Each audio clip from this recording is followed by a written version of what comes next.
इतने दिनों से मेरे जैसे भूतों की कहानियां देख रहे हो, लेकिन अभी तक सब्सक्राइब नहीं किया। क्यों? इसकी सजा मिलेगी। इस वीडियो में दिखाए गए नाम, वर्ण, व्यवसाय स्थान और घटनाएं सभी काल्पनिक है। इसका किसी मृत्यु व्यक्ति या जीवित व्यक्ति से कोई संबंध नहीं है। अगर इसका किसी वास्तविक घटना या चरित्र से कोई संबंध पाया जाता है तो यह मात्र एक संयोग होगा। इस वीडियो में कुछ डरावने तत्व दिखाए गए हैं और उसे परिपक्व को दर्शकों के लिए उपयुक्त है। रात के गहरे सन्नाटे में तालाब का किनारा डरावना नजर आ रहा था। आलोक, जो कि पेशे से इंजीनियर था, एक खंभे पर चढ़कर सीसीटीवी कैमरा लगाते हुए खुद से ही बातें कर रहा था। पता नहीं इंस्पेक्टर साहब को इतनी रात क्या सनक सवार हुई यहाँ कैमरा लगवाने की। पर यह काम सुबह भी तो हो सकता था ना। वैसे भी रात भर में यहाँ से कौन ही गायब हो जाता। इंस्पेक्टर राजेश का तत्काल फरमान था, इसलिए आलोक को अकेले ही आना पड़ा। तालाब के बारे में गांव भर में अफवाहें फैली थी। लोग वहां से गायब हो रहे थे। पुलिस सीसीटीवी कैमरे की मदद से देखना चाहती थी कि आखिर माजरा क्या है।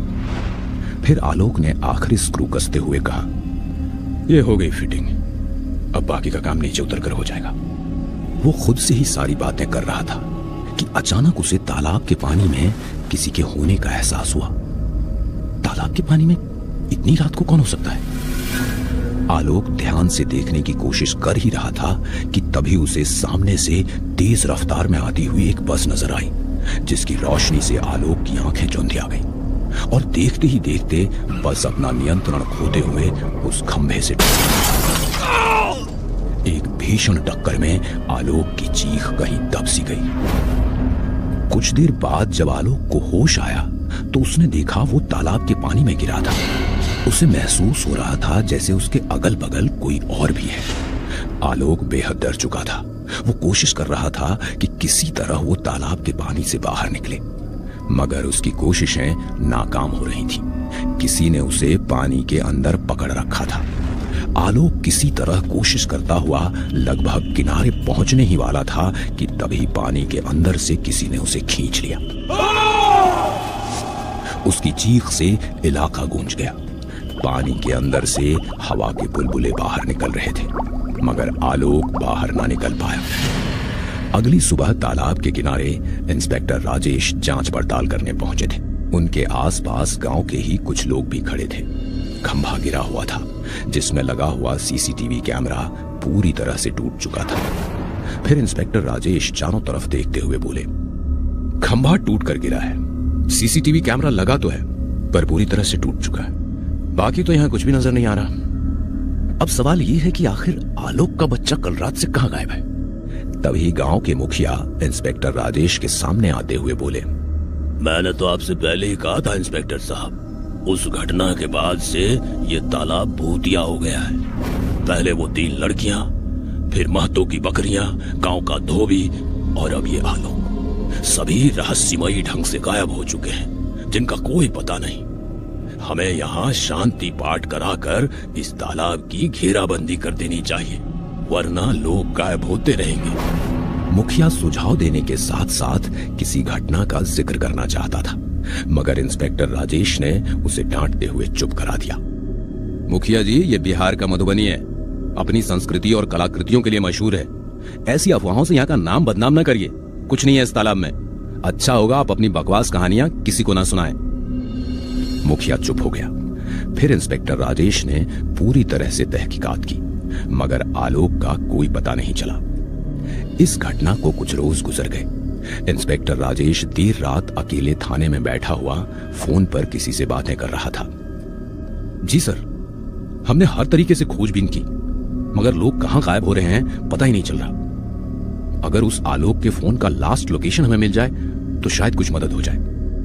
इंस्पेक्टर राजेश फोन पर बात कर ही रहे थे कि तभी उसे एहसास हुआ जैसे बाहर कोई हो।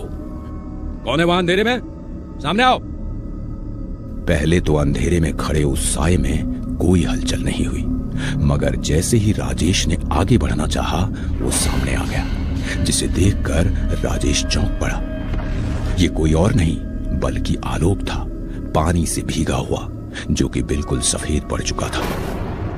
आलोक की ऐसी हालत देखकर राजेश ने पूछा, ये तुमने अपना क्या हाल बना रखा आलोक?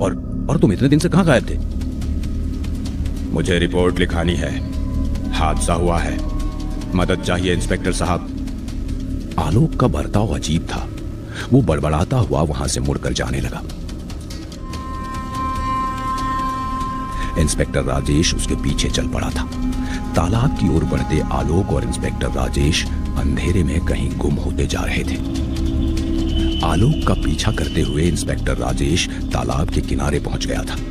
आलोक अंधेरे में तालाब के पानी में उतरता जा रहा था। इधर इंस्पेक्टर राजेश के सब्र का बांध टूट चुका था। तालाब के ढलान से नीचे उतरते हुए वो चिल्लाया, बस बहुत हो गया आलोक, ठहर जा वरना गोली मार दूंगा। आलोक फिर भी नहीं रुक रहा था।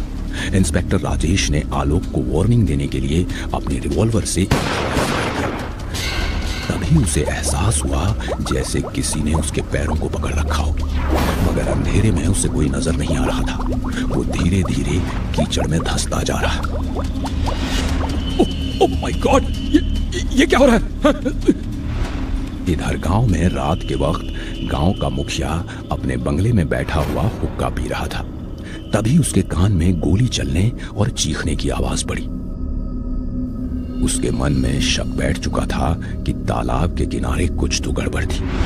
फिर मुखिया अपने 2 साथियों के साथ उसी वक्त तालाब की ओर चल पड़ा।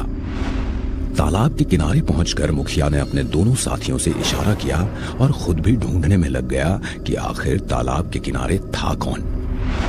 काफी खोजबीन के बाद आखिरकार उन्हें इंस्पेक्टर राजेश मिल गया, जो तालाब के किनारे ही कीचड़ में धंसा था। वो बहुत बुरी हालत में था, मगर उसकी सांसें अभी भी चल रही थी।